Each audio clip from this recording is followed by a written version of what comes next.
ਅੱਜ ਦਾ ਅਸਾਂ ਦਾ ਟੌਪਿਕ ਹੈ ਕਿ ਮਸਬਤ ਤਰਜ਼ ਜ਼ਿੰਦਗੀ और मस्बत सोच किस तरह तुसां दी ज़िंदगी उता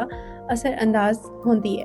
अच्छा, ਅਸੀਂ ਬੜਿਆਂ ਕੋਲੋਂ ਸੁਣਦੇ ਹਾਂ ਕਿ ਸਵੇਰ ਦਾ ਆਗਾਜ਼ ਸੋਹਣੇ ਤਰੀਕੇ ਨਾਲ ਕਰੋ ਤਾਂ ਪੂਰੀ ਤਿਆਰ ਤੁਸਾਂ ਦੀ ਚੰਗੀ ਗੁਜ਼ਰਦੀ ਹੈ। ਬਿਲਕੁਲ ਇਸੇ ਤਰ੍ਹਾਂ ਤੁਸੀਂ ਮਸਬਤ ਸੋਚ ਦੇ ਨਾਲ ਆਪਣੇ ਦਿਹਾੜੇ ਦਾ ਆਗਾਜ਼ ਕਰਸੋ ਤਾਂ ਉਸ ਦਿਹਾੜੇ ਵਿੱਚ ਜਿਹੜੇ ਵੀ ਮੁਸ਼ਕਿਲਾਤ ਵੀ ਆ ਸਕਣ ਤਾਂ ਮਸਬਤ ਸੋਚ ਉਹਨਾਂ ਮੁਸ਼ਕਿਲਾਤ को हल की तरफ खड़सी, यानी कि जदों असी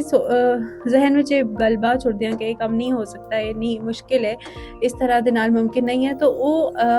लाशौरी तौर पर असां दे दिमाग में एक मैसेज चला जुलता है कि जी ये काम नहीं हो सकता। लेकिन जदों एक अपने ब्रेन को, अपने दिमाग को असी ट्रेन करते हैं, एक मैसेज देंगे हैं, एक मस्बत पैगाम देंगे हैं कि काम हो सकता है, इस विच कोई ना कोई हल तलाश किया जा सकता है, तो यकीनन वो तुसा